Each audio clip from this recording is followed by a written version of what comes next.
जैसे कि हमने फर्स्ट वीडियो लेक्चर में पढ़ा था कि मैट्रिक्स स्पेस क्या होता है। मैट्रिक्स स्पेस क्या होता है? मैट्रिक्स स्पेस एक ऐसा सेट है जिसके साथ एक फंक्शन जिसको बोलते हैं मैट्रिक वो अटैच होना चाहिए। और मैट्रिक क्या होता है? मैट्रिक एक ऐसा फंक्शन होता है जो 4 प्रॉपर्टी को सेटिस्फाई करता है। वो कौन कौन सी प्रॉपर्टी होती है हम लिख लेते हैं यहाँ पर। सपोज डी हमारे पास फंक्शन है from x cross x to r। ये मैट्रिक कब कहलाएगा?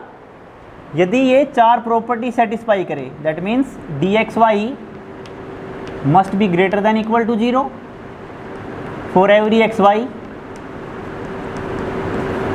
And D X Y equal to 0 if and only if x is equal to Y. दूसरी प्रॉपर्टी हो जाएगी D X Y equal to D Y X.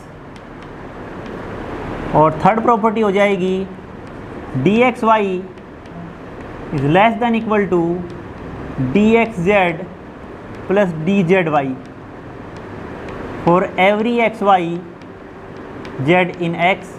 और यहाँ लिख सकते हैं for X every X Y in X. ये properties होनी चाहिए। वैसे 4 प्रॉपर्टी हैं लेकिन मैंने इनको 3 के फॉर्म में लिख दिया है क्योंकि एक जो प्रॉपर्टी है इसको मैंने पहली प्रॉपर्टी के अंदर कंबाइन कर दिया है। हमने एक एग्जांपल इसके ऊपर पढ़ चुके हैं कि मैट्रिक्स स्पेस कैसे प्रूव करना है। अब हम नेक्स्ट एग्जांपल देखते हैं। नेक्स्ट एग्जांपल है, हमने जो पहले मैट्रिक बनाया था वो सिर्फ एक सिंगल सेट x पर बनाया था, लेकिन अब जो हम मैट्रिक बनाएंगे वो x का जो पेयर है x क्रॉस x उसके ऊपर हम मैट्रिक बनाएंगे। तो सबसे पहले हम डिफाइन करते हैं कि x क्रॉस x क्या होता है। x क्रॉस x क्या होता है? ए बी, जहाँ ए बी दोनों एलिमेंट किसके हैं? x के हैं। डी एक फंक्शन डिफाइन करते हैं हम x cross x cross x cross x। क्यों? क्योंकि हमें मैट्रिक बनाना है x क्रॉस x पर, इसलिए हमने यहाँ पर क्या रखा है? x cross x। तो यहाँ पर भी क्या आएगा? x cross x to r। अब कोई भी एलिमेंट होगा x क्रॉस x का, जैसे मैंने एक एलिमेंट लिया x y, 2 एलिमेंट लिए x y इन x क्रॉस x। तो x की फॉर्मेशन क्या होगी? x1 y1 और y की फॉर्मेशन क्या होगी?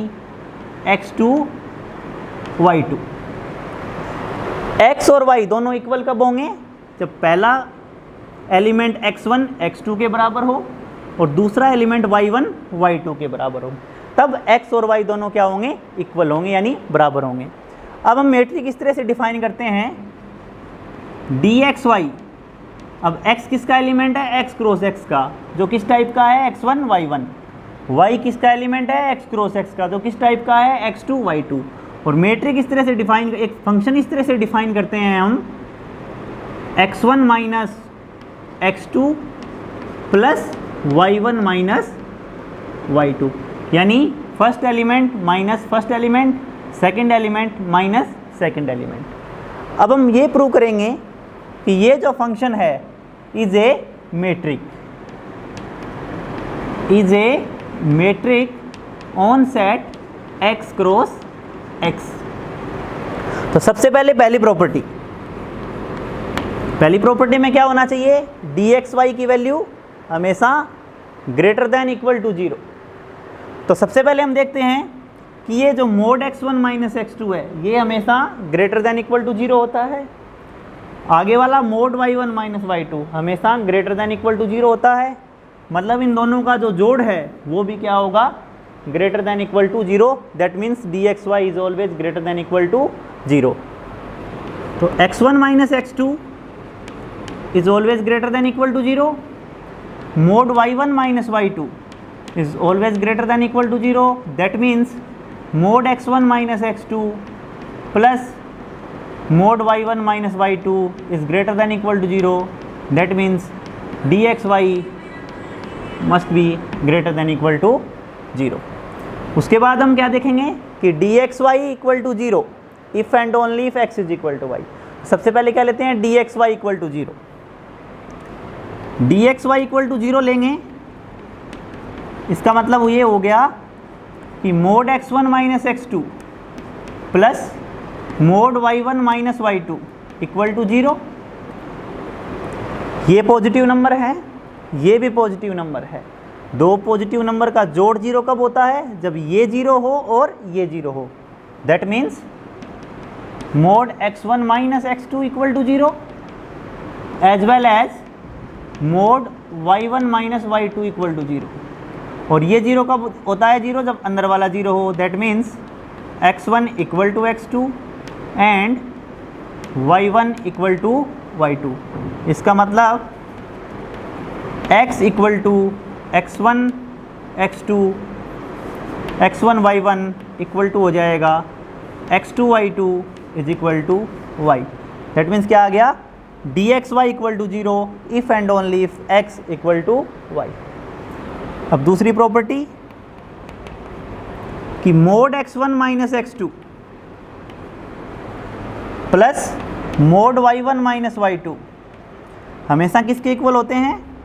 Mode x2 minus x1 plus mode y2 minus y1 के। इसका मतलब ये हो गया dxy बराबर हो जाएगा dyx के। ये हो गई हमारे पास दूसरे वाली property.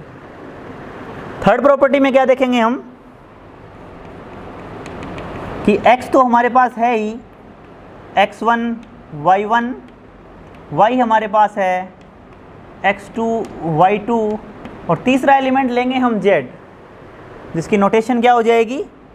z equal to x3 y3।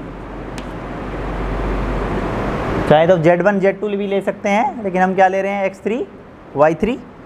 सबसे पहले हम देखते हैं dxy जो कितना है? x1 minus x2 plus mod y1 minus y2। अब हम क्या करेंगे? x3 जो है वो प्लस माइनस करेंगे और यहाँ पर भी, यहाँ पर y3 प्लस माइनस करेंगे। तो ये क्या हो जाएगा? x1 minus x3 plus x3 minus x2 plus y1 minus y3 plus y3 minus y2, जो क्या हो जाएगा? Less than equal to x1 minus x3 plus x3 minus x2 plus, इसको अलग रख लेते हैं,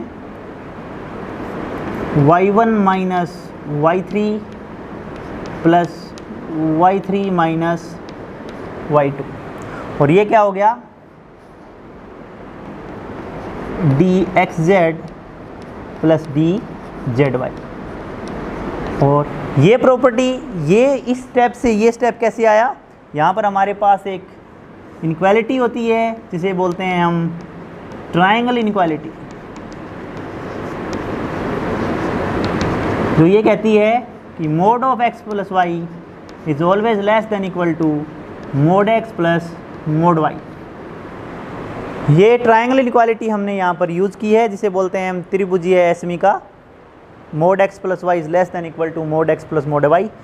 यहाँ से ये स्टेप आ जाएगा हमारे पास उसकी ट्रायंगल इनक्वालिटी की वजह से, और ये हो जाएगा dxz और ये हो जाएगा dzy। तो दैट मीन्स हमारे पास आ गया dxy is less than equal to dxz plus dzy। मतलब हमारे पास ये तीनों वैसे कह सकते हैं कंबाइन करके चारों प्रॉपर्टी, ये जो फंक्शन है dxy equal to mod x1 minus x2 plus mod y1 minus y2 satisfy करेगा। दैट मीन्स ये जो फंक्शन है वो एक मेट्रिक है। ऐसा अब हम कह सकते हैं कि जो x cross x comma d है वो क्या होगा? एक मेट्रिक स्पेस होगा। धन्यवाद।